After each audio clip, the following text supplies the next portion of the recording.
Attention, suite à un budget limité à 60%, le correcteur d'orthographe a travaillé à 60%.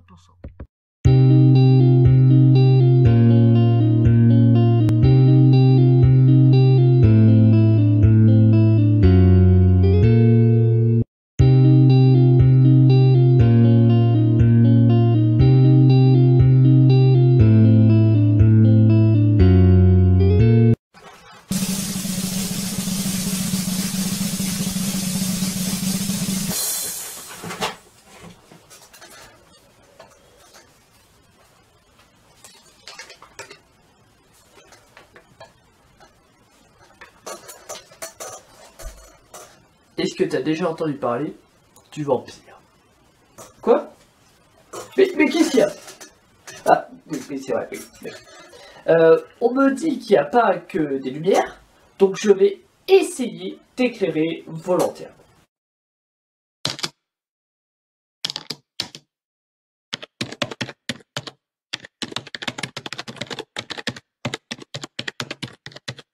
Le vampire, déjà, fait partie de la sous-catégorie du mort-vivant et a des origines qui, franchement, ça part dans tous les sens. Magie noire, malédiction, pacte du diable, etc. Pour propager le mal, un vampire doit mordre une personne lambda et l'obliger à boire son propre sang. Bonjour vampires et vampires et bienvenue dans Top Chef Vampire. Et aujourd'hui nous allons apprendre à cuisiner l'humain de deux façons différentes. L'humain qui devient vampire et l'humain mort. Alors, quelle est l'origine du mythe du vampire?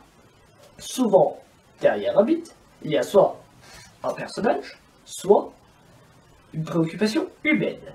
Là, il n'y a pas un personnage, mais des personnages.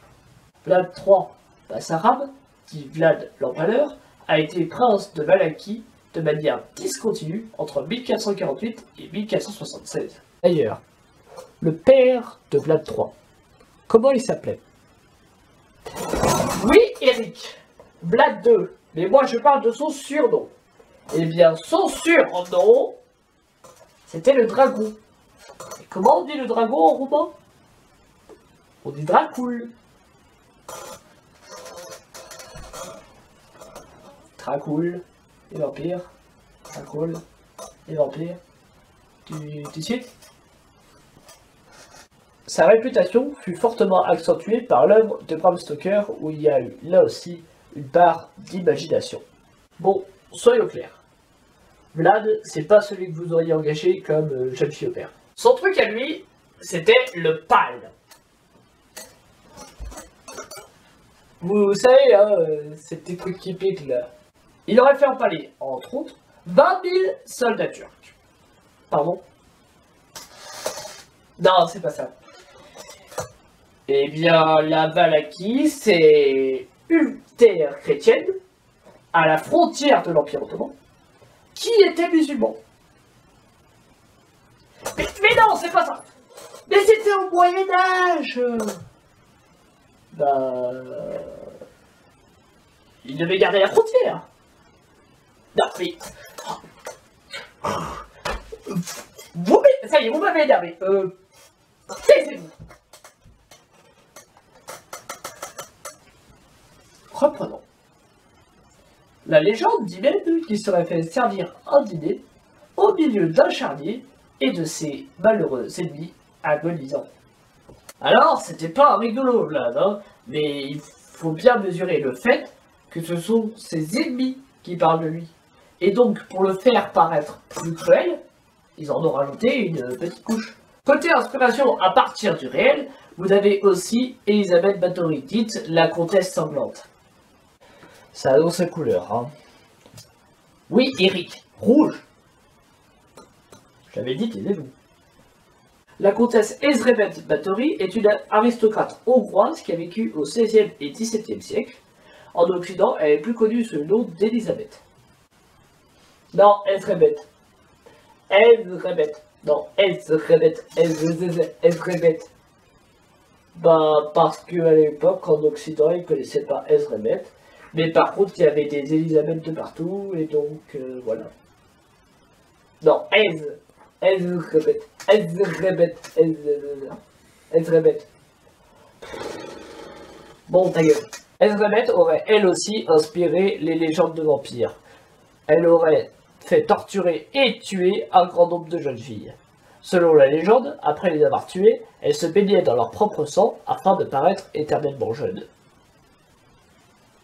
Elle a été jugée et condamnée, mais là aussi, les récits ont amplifié la cruauté de la dame. Cela dit, était-ce vraiment nécessaire? Bon, Ezremet, c'est pareil, hein. Pour la jeune fille au père, on oublie. Tu boudes? Bah, tu boudes. Bah si, tu boudes.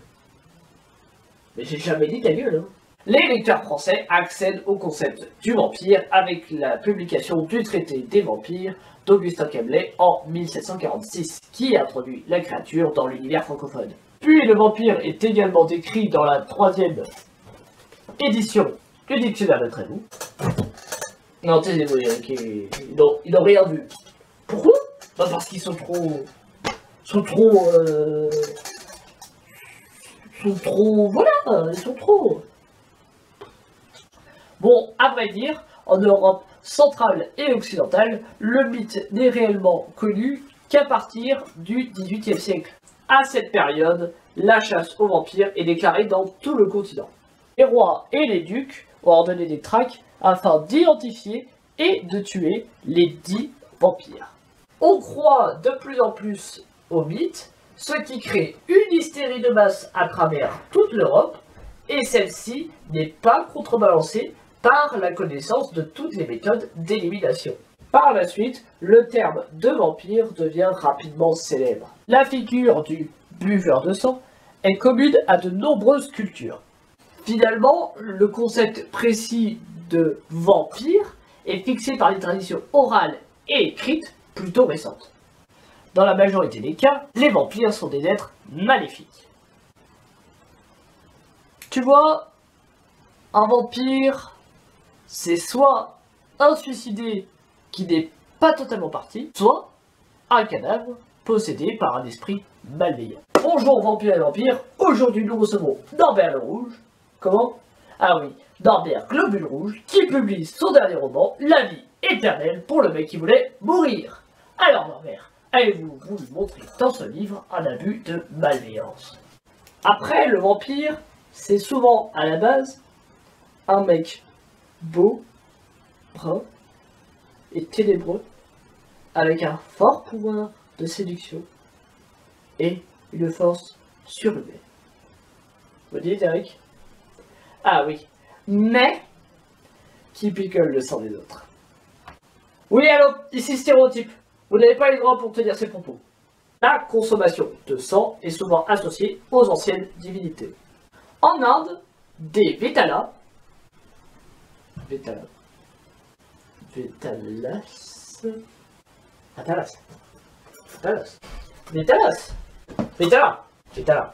télé, Vétalas, la T, Véta, PTS, Vétalas. Vous dites?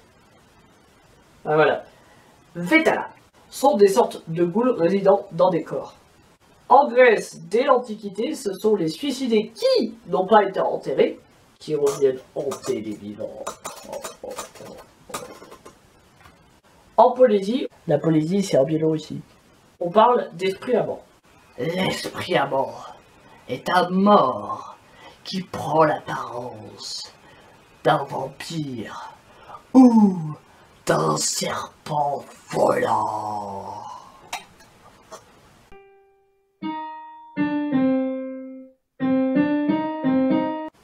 En Pologne, le Latavitch suce le sang des femmes qu'il séduit. Et en Roumanie, bah c'est pareil. Sauf que là, il s'appelle le Sburator. Et il agresse les personnes dans leur lit.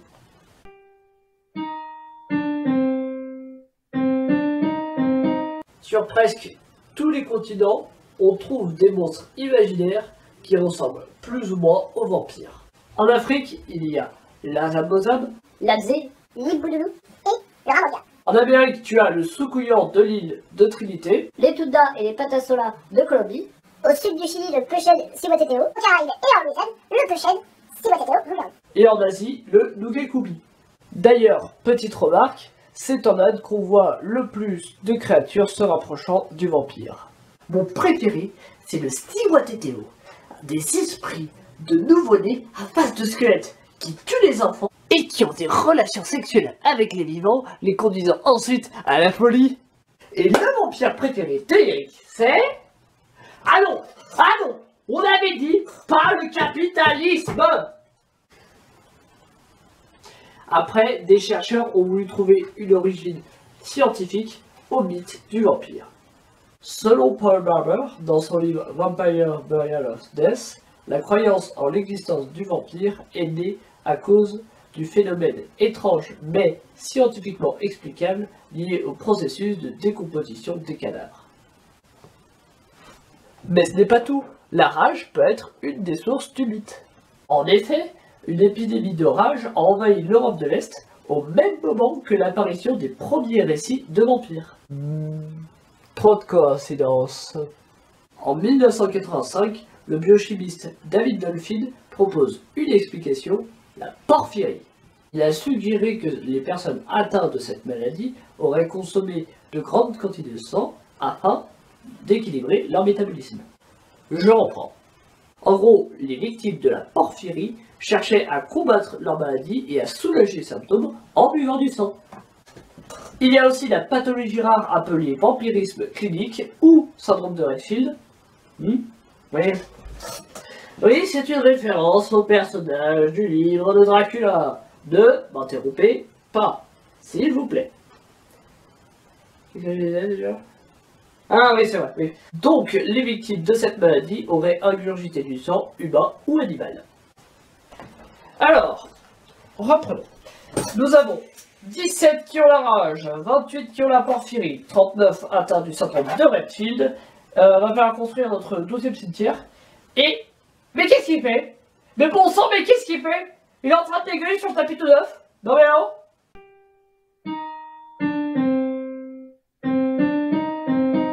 Bon, on arrive à l'interlude. Donc pendant que vous livrez vos commentaires, moi j'écoute de la musique.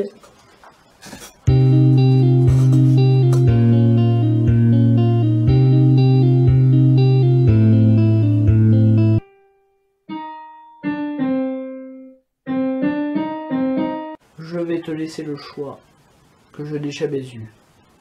Quoi? Mais non Eric. Non, je fais pas ça pour me la péter, non. Bah, je le fais pour le bien de l'émission. Bah oui. Eh ouais.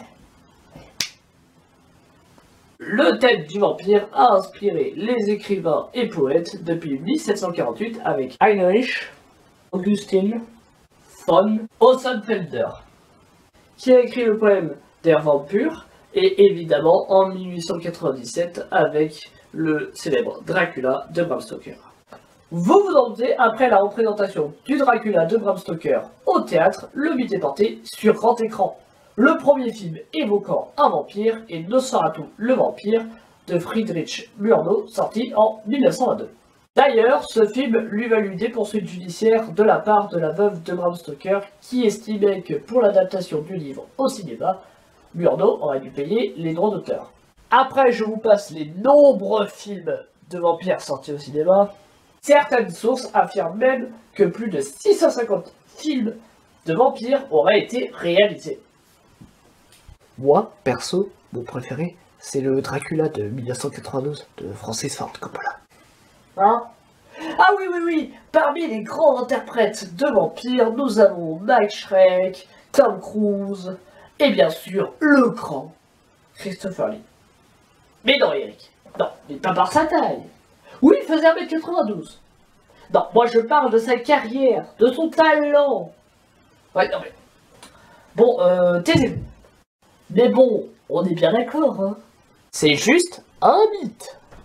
Donc, je dis ça parce que, par exemple, rien qu'aux États-Unis, 50 000 personnes adhéraient au moins à un fan club de ces créatures.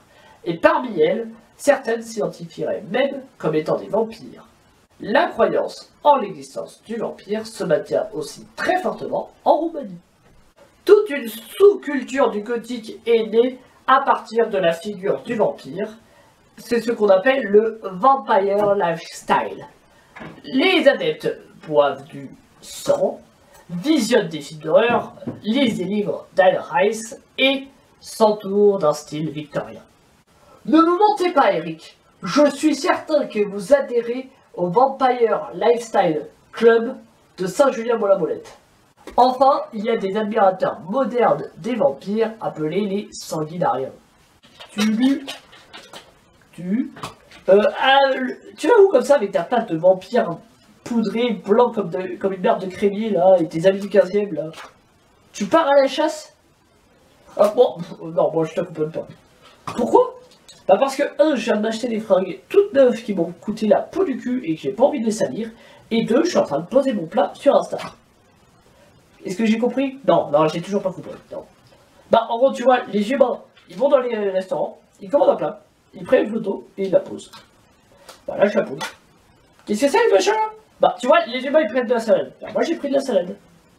La viande au milieu là? Ah mais ça, non mais ça c'est un stagiaire. Hein,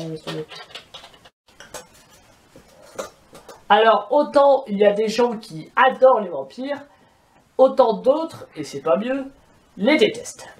Ainsi, des sociétés anti-vampires sont encore actives, de même que des centres de recherche contre le vampirisme, dont un qui a mis au point un sérum anti-vampire en 1994.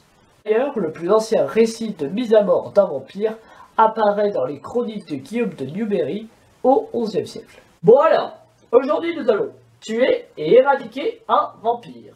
Bon là, vous en avez un qui traînait dans nos salles de test. Donc, pour ça, vous prenez le pieu et vous le plantez comme ça, là, d'accord?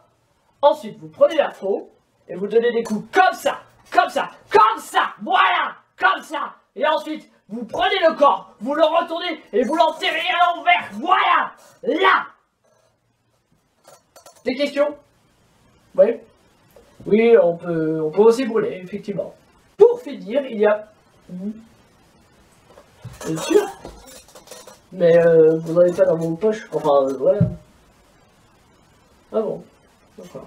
Bon, je vous laisse ici car je n'ai pas assez de budget pour faire 4 heures de vidéo.